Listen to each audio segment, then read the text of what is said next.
Hello, hello, welcome back. My name is AustinArdor, and I've been a professional world builder and ghostwriter for about 7 years now. After spending most of my life either reading books or writing them, I want to help new writers learn the ropes so that they can do their stories justice. I hope everyone's been doing good lately. I've been doing really good this past week. Very excited.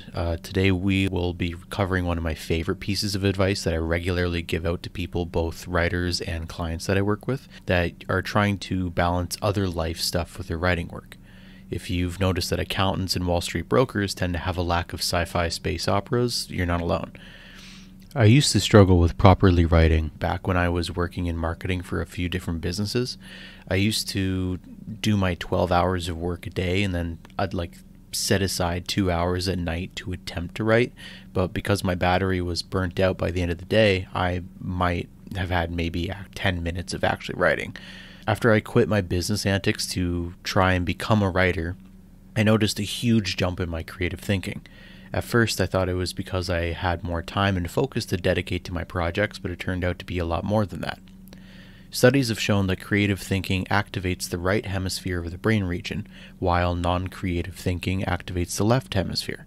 Creative thinking is associated with those increased activity in the areas of the brain responsible for divergent thinking, such as the frontal lobe and the temporal lobe. We often hear that people either have logical brains or creative brains, and while there are dominant tendencies, everyone is capable of accessing the full extent of either side of their brain. However, when you're doing one kind of work for a long period of time, unused pathways fall dormant to push all of the energy into the neural pathways that are firing off in quick succession. If you're trying to brainstorm a way that your main character survives the belly of a sea monster, your brain is pretty far away from doing the physics homework that's due, and this can contribute some serious roadblocks to the creative process, particularly if our day jobs aren't creative. Retail, coffee baristas, lawyers, mechanics, so on. The good news is that there are ways around this. Your brain has trouble multitasking between logical and creative tasks, but dedicated focus to either logic or creative thinking lets you sink into a flow state faster. This is something called time blocking. Time blocking is a time management method where you divide your day into blocks of time. Each block is dedicated to accomplishing a specific task or a specific group of tasks in order to increase your productivity. I touched on this concept a little bit in my article, The Theory of the Triangle, where I explained the benefits of having a dedicated time for self-investment, self-expression, and self-enjoyment. By having an unchallenged, dedicated chunk of your day set aside, you can practically expect a huge jump in productivity. However, time blocking is at its most effective when you select the tasks according to how closely related they are. If you have 2 hours to write 1,000 words for your sci-fi novel, it's better to be paired with an ambient music in the background rather than a history podcast. We're combining two different concepts to get here. The first is from Cal Newport's book, Deep Work. If you have any goal that you're working towards in life, whether it's writing music or training for the Olympics, you need to read this book. It is one of my favorite nonfiction books of all time. I constantly reference it. It's on my bookshelf right now. In it, Cal uncovers the secret of superstar performance and the key to becoming a master in any field, aptly named deep work. Deep work is this concept of distractionless, almost monastic, long hours of work dedicated to a particular skill or project. As it turns out, humans can't multitask at all. Our brains can handle one focal point at a time. Having Netflix on in the background is catastrophic for our workflow. If you have the ability to do it, throw your phone in the other room and block YouTube in your browser, throw a sign up on the door, and just lock yourself into a trance. If nothing is there to pull your attention, you can achieve much more in much less time. The second concept that we're using for time blocking is the grouping of tasks as to whether they are more creative brain or logical brained.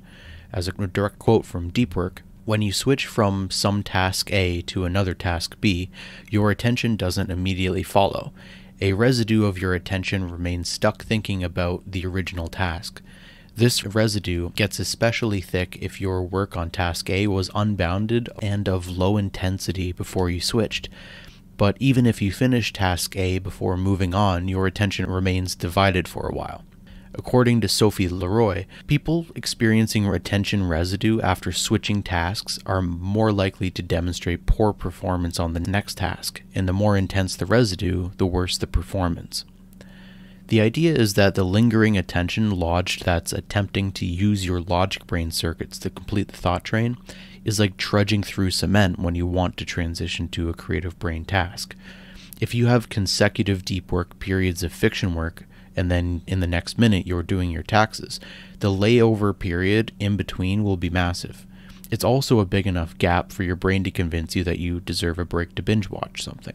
For a writer, switching between your logical and creative brains can feel like brain fog or writer's block. Researching while you're writing can be draining, and at the end of the long rabbit's hole, it feels like you wasted your time reading about a topic instead of writing. I had the exact same problem when I was early in my world building days, researching how humans made constellations and the stories behind them, or how islands were formed for the fantasy map illustrators that I was working with to understand the world vision better. I first learned about this concept of task-specific time blocking from a podcast between Tom Billio and Jay Shetty, where they talked about having dedicated hours per week for business administration and dedicated hours for content creation and brainstorming. This concept of dedicated time blocking was very profound for me when I first encountered it, and I decided to apply the concepts to my own work through the idea of nonfiction or fiction work. Nonfiction work is anything real world, such as research, querying, your day job, etc. Things that you have to sit and focus on that require numbers, problem solving, specific kinds of memory recall, anything that activates that logical side of your brain. Fiction work is anything imaginary and storytelling. Creating magic system rules, protagonist goals, writing dialogue, action scenes, and everything else falls under this category. Setting aside distraction-free time to dedicate to either logical research tasks or creative world building contributes heavily to my focus and productivity. If you remove the need for your brain to switch from logical and creative sides, it paves the way to flow state much faster. I also pair the idea of fiction and nonfiction work with two things that complete the full cycle: maintenance states and state changes. Maintenance states are states that simply continue whatever mind state you're in. These are the gaps where there's space for daydreaming and thinking, when you're in the shower, cooking, grocery shopping, sleeping, etc. Your brain is always working on a task, even on the subconscious level, even when you're away from your desk. And these spaces can be really useful for making a breakthrough or putting a different kind of deep work into your story. I've met a lot of authors who swear that their best story ideas and character discoveries happen in the shower. Making space for these maintenance states can be incredibly important, but you also cannot force them to happen. Just like a piece of our attention lingers on the previous task, so too will this. You just need to let it happen. State changes, taken from state breaks in the field of psychology, are the transition zones from the logical brain thinking into creative brain thinking and vice versa. In my experience, these can happen accidentally, but most often you'll need to intentionally use some sort of ritual to change.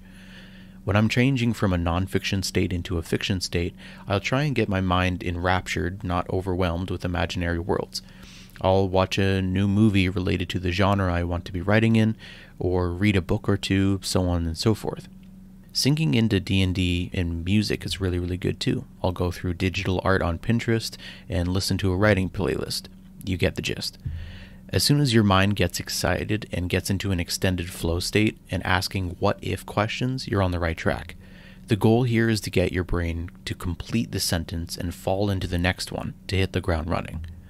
The longer you can remain in a certain state using maintenance, the more work your subconscious will do for you. This is why writers have a legendary habit of booking a cabin alone in the woods for a month to do absolutely nothing but write. Depending on how dedicated you are to your writing, you could even get in a repetitive task day job that makes a lot of space for daydreaming and thinking. You might feel some avoidance or procrastination around a new task. This is usually a result of your brain not switching into the state well enough for your attention lingering. You can use discipline to muscle through it and force the change, or you can take some time to make the switch with a ritual. Do this by rereading your document, writing a smaller scene, looking through the interest folder, so on. If you want to give the fiction-nonfiction cycle a try, it might help to make a list or keep notes of specific tasks for when you're in a certain state. Instead of doing unnecessary brain grinding, you can just wait until your dedicated creative weekend to tackle it. I personally have a Notion task list page where I will quickly jot down an idea or something I need to do, and then I'll reread it whenever I'm in the proper headspace to explore the idea fully. If you have a day job to get to, consider blocking specific times of your day out. You can use mornings to be logical and then in the afternoon do the opposite. Or perhaps you want to devote the whole day to being creative and then take the next day for logical tasks. Whatever works best for your schedule, just make sure that you block off the starting and ending times for the thing that you work on. Working on a deadline really helps. Take time on Sunday before the week starts to map out what the week ahead will look like. That way you don't procrastinate or overthink or pre-plan anything that you have to do, and you'll have a clear and concise plan for the week. No time is wasted wondering what's next. You don't want to schedule creative time during your most productive time either. You want to schedule it when you're slightly less goal-oriented and sharp, when you're on the downward slope and you've started to fatigue, so that you're open to different ways of thinking and creating. I found the best thing that works for me is to do a 1 week on, 1 week off kind of schedule, alternating between fiction and nonfiction with a transition state changer on weekends to help prep me for the week ahead. This gives me a lot of depth to my work even in the off hours so that I can utilize things like daydreaming and maintenance states to their full potential. If it works for you more, you can do it hourly as well. Our brains work on a 90-minute timer, so slotting things into 90-minute columns helps your brain change its direction when it's needed to. Using changes in your environment and environment associations can help you too.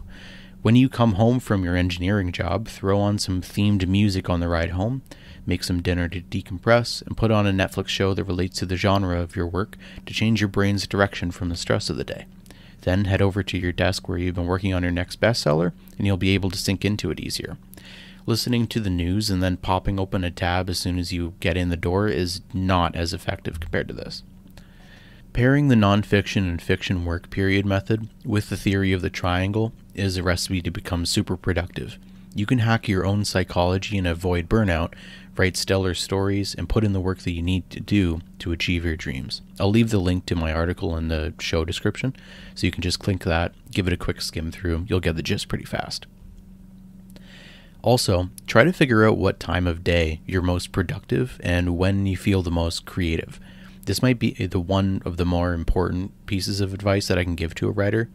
If you're planning out a plotline, it helps to have all hands on deck, and sometimes your brain will just naturally throughout the day fall into this creative state. Just stack the cards in your favor.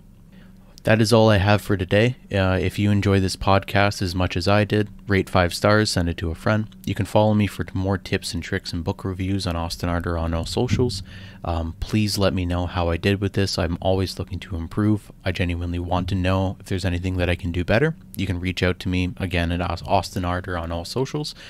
I do offer ghostwriting and writing coaching services on my website of the same name as well. If you or someone you know wants the extra creative boost to take you to the next level, you can support other small authors at the Myth Dimension, a hybrid publishing company designed to support small authors with a much larger royalty payment and marketing training to help them build the business side of writing a book.